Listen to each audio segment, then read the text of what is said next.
And Senator Gordon is recognized. Yeah, Mr. Chairman, in the hearing yesterday, this matter was presented and it became a supervening event that we have to resolve. And that is why reference was given to the Secretary of Justice so that he can give us, by his research, whether in fact there was a ratification validly done, or whether in fact, if there was such a ratification, we are practically handcuffed from doing anything more about the death penalty, because obviously we're all aware that when a country signs a treaty and unilaterally comes back out of its commitments, it becomes a very bad show for our country. It's very important that the whole world respects us. Besides, in the Constitution, we have to be extremely careful, because it's very clear that, among others, we renounce war as an instrument of national policy.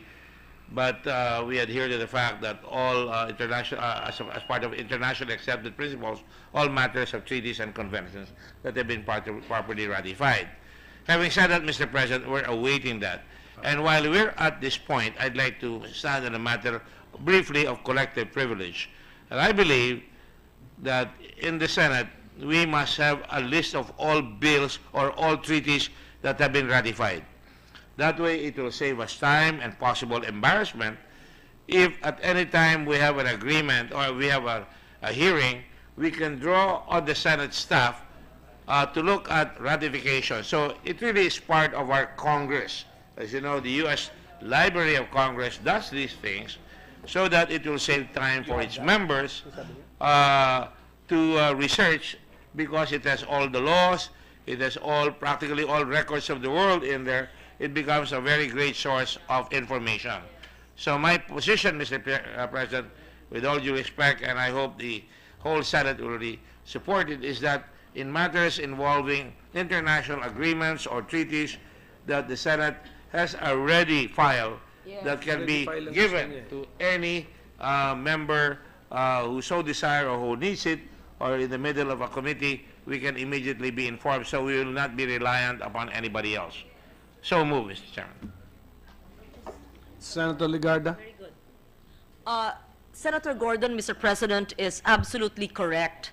May we request the Committee on Foreign Relations and the other committees to help out, and the Secretariat, that every senator will have a hard and an e-copy of every convention, treaty, and similar agreements that the Philippine government has entered into, whether it is an executive agreement or a treaty concurred in by the Senate even before or during our tenure, so that we are not confused and we do not enact laws or even hold hearings which contravene the essence of these treaties. An example, for example, is the AIIB, the Asian Infrastructure Investment Bank. I stumbled upon the information when I was holding, I think, a finance committee hearing, when I saw a budget allocation for our membership in the AIIB. Only to realize that we, as founding member, would have lost our opportunity to be a founding member if we did not ratify it in Malacanang and transmitted to us on time and concurred in the ratification.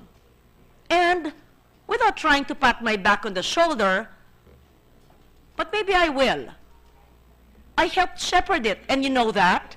In fact, it was timely because the President was visiting China, and I called the Executive Secretary and PMS. Madaliin nyo, maganda para pagpunta ni Pangulong Duterte sa bansang China ay naratipika na ang AIIB. It was not transmitted on time, and it was transmitted after, but that's still fine. But we were able to do that. We conducted a hearing. We were able to sponsor it. It was passed after 3 or 4 hours of interpellation, half of which was the Gordon interpellation. That's fine. So what I'm saying, Mr. President, and if we did not finish it last year, we would have lost the chance of being a founding member And to my mind, there are differences of being a founding member and not a founding member. I am not blaming any committee or any person. All I'm saying is that it would be instructional, helpful, not just for the Senate, but the whole government, so that we are advised, because we don't have a Wikipedia in our minds of all treaties that we have entered into. Yes, but to please make it accessible to every senator, depending on chairman. All treaties pertaining to justice, all treaties pertaining to the environment, agriculture, etc. There's so much. There's just so many. And so this confusion over the treaty that would therefore contradict any bill filed on the reimposition of a death penalty could be well studied as well. So that's just my intervention, my concurrence to the suggestion of Senator Gordon, which brings me to my last point. Mr. President, my request is simple. Ba't mahaba usapan? Hindi. Sabi ko lang, tingnan natin yung claim. Oh, I'm not Sino finished. nag-sign? September 20, 2016. Sino pumirma? Sabi lang nung AI ito eh. Oh, asan yung kopya ng instrument of ratification? Sinabit before pa we sa go- UN. Wala ang Senate eh. Senate ang nag-ratify based on the 1986 Constitution, 97 Okay. Constitution. Teka, mapunta Simple muna na ako sa request Paris ko. My Agreement. request is simple for the Justice Committee to take a look and find out the answers to these 2 points. That's all. Hindi kailangan mapag-usapan natin. Okay, may I say my last point? Yes, ma'am. I therefore may I urge the executive, the office of the president, to transmit to the Senate, to the Committee on Foreign Relations, the Paris Agreement. We've been waiting from last year, Mr. President. The certificates of concurrence, more than 30, I think 32 or 33, have been submitted by all agencies of government. Again, tumulong na po ako pagtatawag kasi hindi po ginagawa ng Climate Change Commission ang kanilang tungkulin sa pagtawag sa lahat o nahihirapan sila. Tumulong na rin po tayo sa DFA. Finally, a week or two ago, in my presence, Secretary Yasay handed it to Deputy Executive Secretary Attorney Maynard Guevara. So it's with Malacanang. How long will it take? I would urge, request, appeal to your leadership, Mr. President, to ask them to transmit it to us so that we can hear it. The chairman of Foreign Relations is Senator Cayetano. He already told me that he wanted to hear it, or perhaps assign the subcommittee to someone who's willing to sponsor it. Maybe me, maybe not me, magtutulungan tayo, and then discuss it on the floor and ratify it. Because again, if we don't concur in its ratification and complete the ratification process this year, we will be an observer in the next COP. In Marrakesh, we were not able to influence any discussions because we did not ratify it, because we were an observer. So, the whole slow grinding bureaucracy always leaves us at the sidelines of discussions because of our inefficiency in the bureaucracy. So pardon me, Mr. President, for shouting at the mic.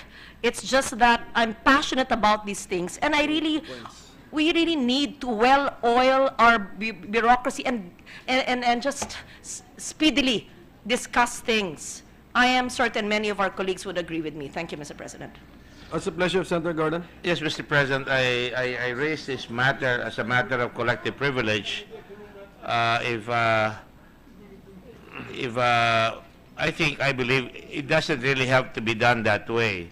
The Secretary of the Senate is the keeper of all records. And that is why it is important that whenever we change the Secretary of the Senate, there should be a proper turnover of all the records in the possession of the Senate, particularly matters like ratification of treaties, because the Constitution provides that we are the agency of the government that can ratify or concur in treaties. So I think it's important that at the flick of a finger or at the jabbing of a computer, we can actually get the information right away. So, Mr. President, I would like to reiterate my request that we have this. And thank you to Senator Soto for raising this matter.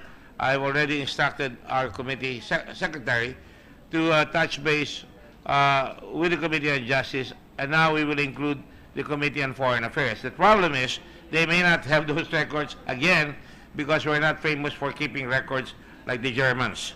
So we have to really conduct this operation in the Senate, because I think primary responsibility is lodged in the Secretary of the Senate, because he has to certify that on this day, this treaty was ratified and concurred in by the Senate. Thank you, Mr. President.